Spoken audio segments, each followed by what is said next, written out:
próxima palestra, o tema da nossa próxima palestra é Olhando para o Futuro, tornando o seu negócio mais produtivo, eficiente e seguro. E quem apresentará esse tema, senhoras e senhores, é o senhor Rogério Carvalho Antunes, diretor-presidente da Internexa do Brasil. Vem para cá, Rogério. Posicione, por favor, a palestra. Enquanto isso, nós temos um recado importante. Os senhores receberam esta pesquisa. Esta pesquisa para você relacionado a provedor, não deixe de preenchê-la e entregá-la, por favor, ou à nossa recepcionista ou ao stand lá fora. Bem simples, são 5 questões, 6 questões. É fácil de preencher, isso é de suma importância para a Abranet, para o evento em si. Tudo pronto?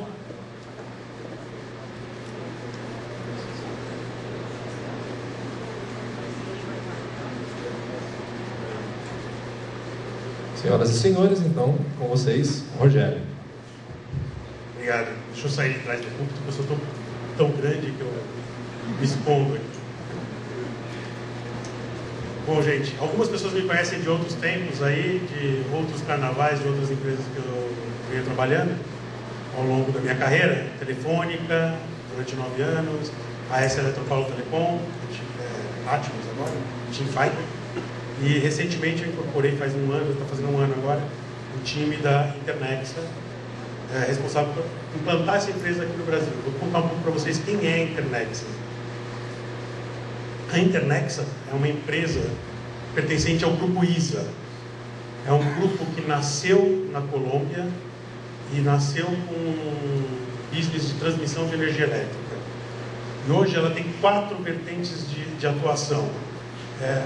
O primeiro braço de atuação aqui é a operação e administração de mercados. O que é isso? Na verdade é comercialização de energia com a XN, e a Delipex é uma parceria com a Bolsa de Valores da Colômbia, uma bolsa de comercialização de produtos e serviços commodities de uma maneira geral. No mercado de energia elétrica, a gente nasceu na Colômbia, tem 95% da transmissão de energia elétrica da Colômbia, Peru, Bolívia, a gente continua na Bolívia, mesmo depois do problema que teve com os espanhóis lá. Brasil, a gente já está no Brasil há algum tempo, com a CETEP, né, que é a Companhia de Transmissão de Energia Elétrica do Estado de São Paulo, com a Serra do Japi e a EMG e Guaranhuns.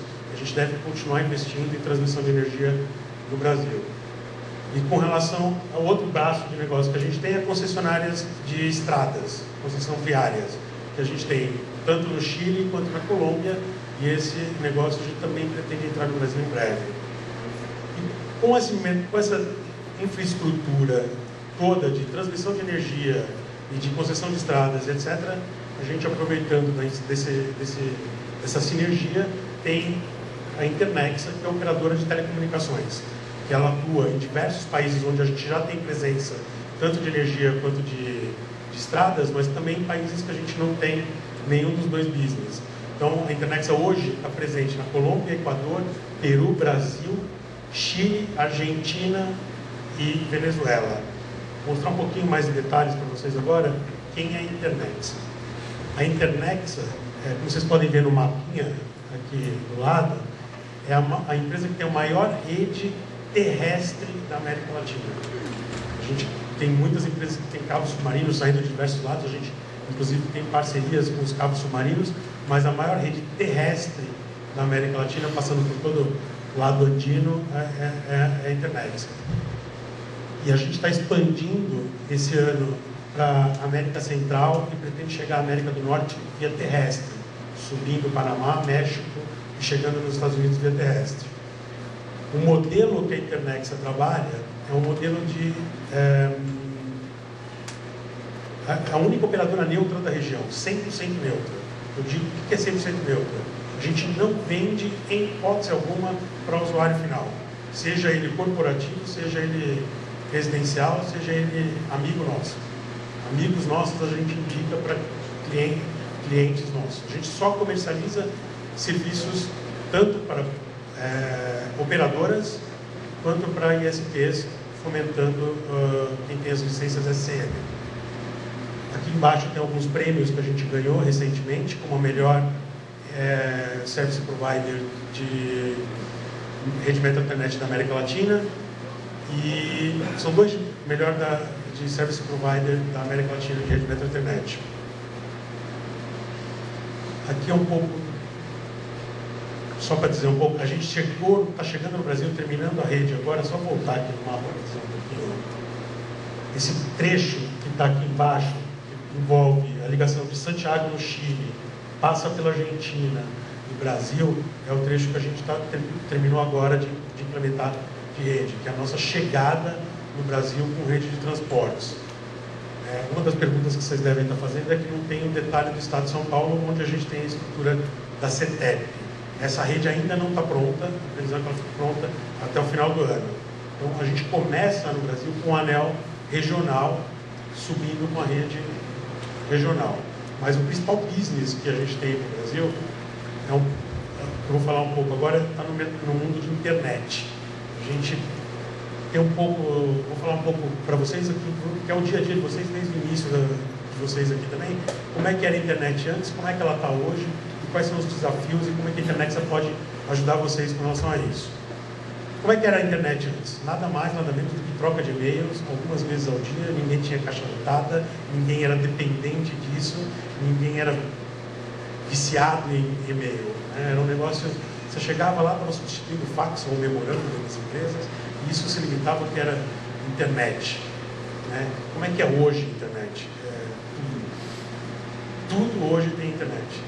O mundo todo passa por IP. Você, hoje, as crianças que nascem hoje, elas já nascem no mundo que elas não vivem sem o Google. Eu já ouvi uma criança outro dia perguntando para mim: tio, como é que você fazia quando não tinha Google? Não sei, não sabia nem responder, porque nem eu lembrava como é que eu fazia sem o Google. E um grande desafio desse mundo atual, na verdade, é a quantidade de diferentes tipos de conteúdos que vem entrando na rede internet. E aí, esse mercado, na verdade, ele está dividido muito em alguns pilares, que é a geração de conteúdo, quem gera conteúdo, produz conteúdo, tem quem armazena o conteúdo, tem quem distribui o conteúdo, tem o usuário e quem está que usa esse conteúdo. Em todos esses setores, esses pilares, a gente vê grandes desafios no mundo atual. Em geração de conteúdo, tem cada vez mais gente gerando conteúdo. Hoje o conteúdo é gerado por qualquer cidadão. Aqui tem, diria que pelo menos uns 20, 30% do pessoal que está aqui está gerando conteúdo aqui na hora, seja com celular, com iPad, com alguma forma, está gerando algum conteúdo. Esse conteúdo está indo para algum lugar, está tendo armazenamento. A gente vê investimentos no Brasil, grandes empresas chegando, cada vez mais data centers, de todos os portes, tamanhos e etc. Distribuição desse conteúdo, a gente vê muita coisa de CDN, as próprias redes das operadoras, dos serviços de vocês, como distribuir isso, como chegar nos usuários e, por fim, os usuários que estão pedindo cada vez mais, tanto qualidade quanto acesso a esses conteúdos todos. Então, esse é o mundo que a gente está vivendo hoje. Só para exemplificar um pouco dessa dinâmica, há pouco tempo atrás, a gente, para acessar, usar a internet, a gente tinha que ter um computador. Hoje a gente pode ter qualquer coisa. Pode ter um celular, pode ter um tablet, pode ter um videogame, uma TV, tudo hoje acessa a internet. E tem, hoje, todos os players que antigamente eram contra esse negócio de conteúdo, de estar no mundo IP, de estar distribuindo conteúdo no mundo IP, estão produzindo conteúdos para entrar cada vez mais no mundo IP. E a evolução que mostra esse quadrinho aqui é o quanto isso afeta de consumo de banda e de latência na rede de todas as operadoras e de quem está distribuindo esse conteúdo. Quando aumenta a qualidade do tipo de conteúdo que está sendo distribuído e a demanda do usuário começa a aumentar, você começa a aumentar a necessidade de banda e de capacidade de transmissão nas redes. Vendo isso, é que a internet aqui só uma conclusão disso tudo, a gente conseguiu, a internet conseguiu mapear nesse cenário como todo, para um pedacinho que a gente está atuando, que é facilitar a distribuição desse conteúdo. A gente vê que tem 3 grandes implicações nesse mundo, né? Primeiro, a latência. Hoje em dia, a latência é tão importante ou mais importante do que a banda. Fala-se muito de banda larga, precisa de acessos com bandas mais largas no usuário, você precisa de 10, 15, 20 mega na casa do usuário, mas fora a banda, você tem que ter uma rede com uma latência interessante para os serviços e para os conteúdos que estão disponibilizados nessa rede. Cada vez mais, os esquemas de redundância são cada vez mais complexos. Você precisa ter cada vez mais redundâncias, mais conectividade para poder ter uma internet com qualidade. Eu costumo dizer que hoje em dia cair uma rede de IP, seja de uma grande operadora hoje, tem mais impacto na mídia, mais espaço no Jornal Nacional do que um atentado terrorista no Oriente Médio, por exemplo, que é uma coisa tão comum. Então, uma queda do serviço de IP no Brasil tem mais impacto de mídia, tem mais espaço de mídia que grandes terrorismos. Então, o que eu digo é, cada vez mais as redes precisam estar preparadas para não ter... A gente sabe que em tecnologia não existe 100%, mas cada vez mais ela tem que estar com os 9s todos de redundância, de SLA e garantir essa qualidade do usuário. E, como consequência daquilo que eu já falei, o aumento de banda continua sendo um eixo importante, continua sendo um item de qualidade para isso. A internet está vendo esses 3 grandes itens e o movimento para onde a internet está indo, né? E que a gente... um outro ponto de diagnóstico ainda aqui. Hoje, quando a gente fala da região, eu não falo só especificamente do Brasil, até o Brasil tem uma característica um pouco diferente do resto da América Latina. Eu diria que na América Latina, efetivamente o seu tráfego vai até os Estados Unidos, no NAP das Américas, e volta. Tem um estudo feito pelos órgãos de estratégia dos Estados Unidos, que está muito preocupado com o Brasil nos últimos tempos, vindo visitar a gente constantemente, a gente virou um player importante. Eles dizem que uma das fraquezas do Brasil e da América Latina em si são os cabos submarinos. Se os Estados Unidos resolvem bloquear o tráfego dos cabos submarinos que chegam nos Estados Unidos, a América Latina fica sem conexão à internet, praticamente sem conexão. Então isso é um item estratégico dentro da pauta do governo americano e que para nós também virou um item estratégico. Então, com isso, o que a internet está fazendo? Ela está fazendo 2 grandes movimentos. O primeiro movimento é interconectar todos os NAPs e PTTs da região, para que efetivamente, quando você for consultar um conteúdo da Argentina, do Chile, do Peru, Colômbia, da região da América Latina, você não necessariamente precisa ir até os Estados Unidos e voltar. O tráfego vai diretamente para esses pontos de troca de tráfego e volta. Você tem um ganho de latência, de performance, de rede relativamente grande. E o segundo grande movimento que a gente está fazendo é migrar conteúdos que hoje estão nos Estados Unidos e trazendo servidores de conteúdos aqui para o Brasil. Isso que eu estou falando não é cache de conteúdo, são efetivamente servidores de origem de conteúdo. Então, de vários parceiros, CDNs, geradores de conteúdos de uma maneira geral, a gente está trazendo esses conteúdos para cá e está localizando esses conteúdos no Brasil, para quando você for acessar determinados conteúdos, você efetivamente não precise ir até os Estados Unidos. Com isso, a gente tem uma mudança no perfil de tráfego que a gente teria aqui no Brasil, né? Que a gente está falando aqui da região, na verdade, né? Hoje a gente tem na região 24%, porque o Brasil pesa muito com tráfego local, e 66% vai buscar lá nos Estados Unidos. O que a gente está falando é que diminui o peso dos Estados Unidos, você passa a ter um conteúdo Latinoamérica, que é uma conexão regional, e o seu conteúdo local começa a ter maior peso. Por quê? Porque você está localizando esses conteúdos aqui no Brasil. Aqui é um pouco do os pontos de presença da nossa rede na região, principalmente Brasil, né, da rede de Argentina e Brasil, né?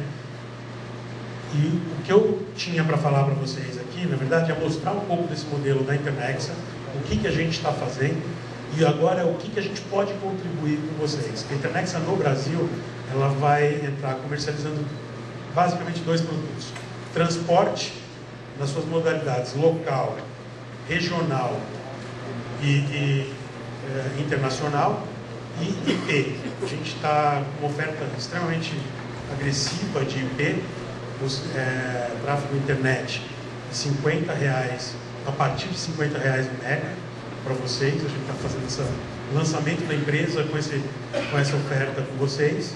Tem algumas características específicas que a gente pode conversar, mas a ideia é tráfego internet e transporte regional, considerando que a gente é uma empresa que está aqui para suportar vocês. A gente nunca vai competir com vocês, diferente das outras operadoras. Pelo contrário, eu quero que vocês compitam entre vocês, mas eu seja o fornecedor da infraestrutura. Alguma pergunta?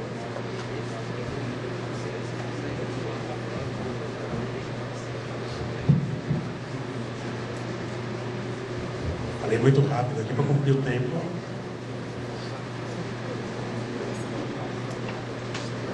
Você poderia mudar uma tela?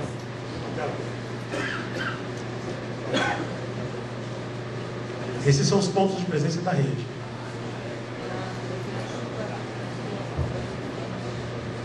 Meu grande business, eu não tenho negócios de última milha. Se eu precisar te entregar com última milha, eu entrego, porque eu tenho parcerias, tenho como construir e etc. Mas o meu grande negócio é backhaul. Então, por exemplo, você vai vender um serviço para um cliente seu, que é daqui até Belo Horizonte, eu vou lá e te entrego em Belo Horizonte. E aí você faz a conexão. Você vai vender para um cliente seu que está se internacionalizando agora na América Latina. Vai ter um escritório em Buenos Aires. Eu posso te fornecer esse serviço e você vende para o seu cliente. Qual data center vocês estão aqui em São Paulo? Hoje a gente está distribuindo esse conteúdo em 2 data centers, mas isso não é restrito. A gente pode ampliar. A gente está em São Paulo, dentro da Terrimark, e em Belo Horizonte, dentro da Ativas, que é um data center novo que tem em Belo Horizonte. Eu consigo entregar esse tráfego em São Paulo, dentro da Terrimark, dentro da Global Crossing, onde eu tenho um node de rede, e dentro do PTT. E interconexão interestadual, você já está fazendo? Já. Você sabe alguma coisa, tipo 100 mega daqui para Curitiba, daqui para Belo Horizonte, Já. Janeiro? Tem. Preços atrativos? Especiais para o evento? Especiais para o evento também. A gente é bem competitivo. O modelo de empresa que a gente tem, embora a gente seja uma operadora, a gente nunca vai ser um monstro de operadora. Então a gente vai ser sempre uma empresa enxuta, porque o nosso business, em todos os países que a gente atua, a gente tem que ter excelência em qualidade, porque a gente vende para outras operadoras, e tem que ser enxuto, porque a gente tem que ser... eu tenho que fazer com que você seja competitivo. Então, para você ser competitivo, tem que ser muito mais competitivo. É a nossa lógica. Rogério, minha pergunta ainda é sobre a questão de rede, que acho que é o que mais nos chama a atenção. Você já mostrou o mapa do desenvolvimento da rede. Então, esses 5 pontos estão ativos. Esses estão ativos. Funcionais. Existe intenção de colocar novos pontos? Eu vi ali no mapa, tem uma parte de desenvolvimento fora do Brasil. Como que é o roadmap disso? A nossa empresa está crescendo muito rápido, né?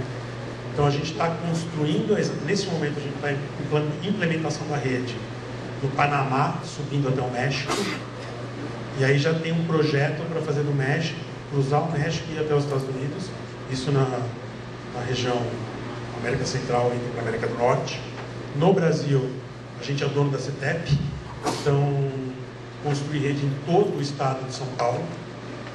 E aí quando eu digo todo o estado de São Paulo, é todo o estado de São Paulo mesmo, porque do ponto de vista de energia, eu tenho, em cada cidade, eu tenho que entregar energia em uma subestação. Então, todas as cidades seriam abrangidas. A primeira fase não vão ser 100% das cidades, mas a ideia é que tem 100% do estado de São Paulo. E essa também está em fase de... A CETEP tem vários pontos distribuídos no estado de São Paulo. Quando a gente fala de energia elétrica, a gente pensa sempre na distribuição, a gente pensa sempre em CPFL, Electro. Que são as distribuidoras. Sim, sempre vem na nossa cabeça. Mas eu sei que tem vários pontos da CETEP no estado, inclusive perto de Campinas, perto de São José do Rio Preto. Todas as cidades do estado de São Paulo e algumas cidades que margeiam a fronteira do estado têm subestação da CETEP. Isso vem pelo cabo APGW e passa nas subestações. E existe ideia de ter POPs nessas subestações? A ideia é ter POPs na maioria delas, não em todas. Porque tem algumas que não têm demanda suficiente. Mas se você chegar para mim e falar assim, olha, eu tenho um provedor na cidade tal, se você abrir lá para mim, eu vou te trazer demanda, eu vou. Isso é uma questão financeira. Obrigado. Uma coisa interessante é que essa rede do estado de São Paulo, por exemplo, e aí a grande pergunta que sempre me fazem é, por que você está começando com uma rede no Brasil inteiro e está deixando por último uma rede dentro do estado de São Paulo, onde você já tem uma empresa, já tem uma infraestrutura montada? É que por característica da privatização do setor de energia e de telecomunicações, a rede que a Telefônica tem no estado de São Paulo está sobre a estrutura da CETEP. Então eu tinha um problema regulatório para resolver, que isso foi pós-estatal, quer dizer, foi durante o período estatal, que se perdurou nos contratos, e aí a gente resolveu isso e agora vai começar a implementar. Mais uma aqui. Os pequenos provedores atingem aí os lugares mais remotos, as grandes operadoras não querem ir. Os pequenos provedores estão lá atendendo pequenas cidades, 40 mil, 30 mil habitantes. Se algum provedor desse estiver próximo a um POP desse seu, vocês negociam para ele ir buscar o sinal ali para vocês, buscar lá a internet de vocês? Se não for através de uma infraestrutura minha, a gente pode negociar em conjunto. Como eu sou uma empresa que nasceu no mundo de energia, então a gente tem uma relação com o mundo de energia muito grande. Então a CETEP tem como clientes a AS Eletropaulo, Electro, CPFL, Bandeirante Energia, eu nem lembro mais quais são todas as distribuidoras que tem no estado. Então, por exemplo, eu chego numa determinada cidade e que a distribuição ali é feita via Electro, se eu não construir para atender essa cidade, nada me impede de abrir um canal para que esse provedor possa construir ou abrir um canal dentro da Electro para isso, ou dentro da CPFL, ou dentro de qualquer uma dessas elétricas. Porque como o meu business é fomentar vocês, eu preciso ajudar desse lado também negocial. Porque se eu vendesse para o usuário final, você poderia falar, olha, eu não vou atender você porque eu estou ganhando dinheiro aqui para o corporativo. Mas eu não vendo para o corporativo, não vendo para o usuário final. Eu preciso que vocês cresçam. Esse é o meu business. Mais uma pergunta ali ao centro. CEMIG também? Só um momento, fala no microfone, por favor. CEMIG também é uma parceira? CEMIG ela é uma empresa à parte, mas é uma parceira. É por isso que eu estou dentro da Ativas. Que a gente tem o mesmo DNA de empresa. A gente nasceu de energia e virou telecom. É possível negociar para que ela faça a entrega? Sim, eu consigo entregar usando a infraestrutura da CEMIG, se você quiser. Em Belo Horizonte. Se você me pedir um circuito São Paulo, alguma região de Belo Horizonte, eu consigo te entregar da minha rede até lá, e de lá eu uso a infraestrutura da CEMIG e é transparente para você. Mas só Belo Horizonte ou interior? Não, eu consigo fazer toda a estrutura, onde tem outras operadoras. Eu consigo fazer, eu não tenho last mile, mas eu tenho parceria com todos eles.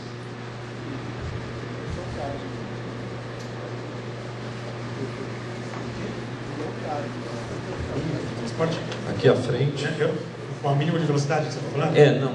Para esse tipo de negociação, a gente sabe que envolve um trabalho maior, se tem um mínimo estudado pela internet de transporte, que ela deseja negociar 100 mega, 500 mega, quanto começam as negociações com os provedores, precisam se reunir em grupos? Depende, para que tipo de serviço? Você falou R$50. Por R$50, eu fiz uma chamadinha de marketing aqui de televisão, né? A partir dele. Na verdade é R$50 para acessos de 1 GB e chega até acessos de 100 megas, R$65 o mega. Eu consegui um bom preço. E isso é para conexões nestes pontos. Quer dizer, eu não tenho que te levar um link até a sua localidade. Eu te entrego na Terrimark, te entrego na Global Crossing, te entrego no PTT ou na Ativas ou algum outro POP meu de rede. Já são com impostos. Mais uma aqui, na fileira da direita. Eu estou lá no Distrito Federal. Esse valor que você falou, você conseguiria me atender lá? Eu não tenho rede no Distrito Federal. Qual é o próximo? O mais perto que eu tenho do Distrito Federal talvez seja Belo Horizonte. Qual é o próximo? Lá no Distrito Federal. Mas é que eu estou dentro do Parque da Próxima, eu não tenho a rede deles. Minha rede é separada. Então, se você chegar num desses POCs, eu consigo te entregar. É longe. Por enquanto, tá? Porque nada... Projetos futuros a gente pretende construir bastante no Brasil. Até porque o investimento da empresa em energia, considerando Belo Monte, Teles Pires, essas grandes geradoras, a gente pretende construir redes de transmissão de energia pelo Brasil.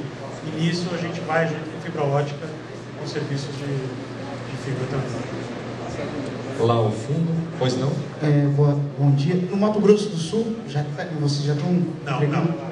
Não. A gente está, se você voltar aqui... Né? Tá, mas na energia, ela teria a Enersul. No Mato Grosso... Do Sul. Mato Grosso do Sul. Especificamente... Eu não tenho nada hoje lá. A gente tem uma discussão...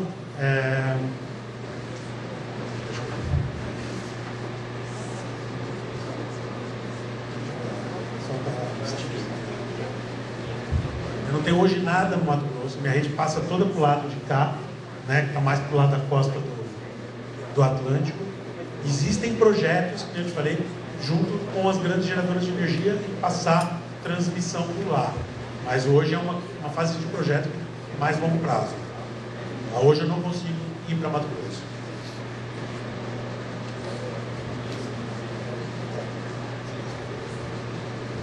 Mais uma pergunta aqui à frente. Uma do cidadão ali, a gente precisa encerrar logo após, devido ao horário. Paraná, Copel. A gente conversa muito com a Copel, tem bastante acordo com a Copel. Eu posso te entregar no Paraná, num POP nosso, em Curitiba, lá, ou eu posso te entregar um serviço contratando. Porque o que eu vou fazer? Vou falar com a Copel, vou contratar um link da Copel e vou te entregar um serviço que você quer. Porque o meu negócio é o transporte regional ou internacional. Então você falar para mim assim, olha, eu tenho um cliente em São Paulo, e eu preciso trazer aqui no Paraná, eu vou te trazer e provavelmente eu vou contratar a Copel. Agora você está falando de construção de rede em conjunto com essa estrutura da Copel, nada me impede de abrir um contato com você lá e abrir, mas aí é uma coisa que eu vou fazer um favor para você, vou te abrir, ó, você quer construir rede na estrutura da Copel, aí eu vou lá e abro os meus contatos com um parceiro que eu posso te ajudar. Mas esse não é o meu principal business, entendeu? O principal business é vender essa rede aqui e vender o serviço de internet. Mais uma ali da lateral. Eu vi que você está lá em Porto Alegre, mas que a rede passa por baixo, né? A sua rede... eu tenho um POP em Porto Alegre. Ok. Como seria o cenário para entregar no interior do estado? Na verdade, eu tenho acordo com alguns provedores de última milha lá e eu teria que... A S-Sul? É projeto também. Mas a S-Sul não tem muita estrutura de telco. E aí, por exemplo, para te entregar uma coisa lá, eu teria que construir talvez um projeto de mais médio prazo.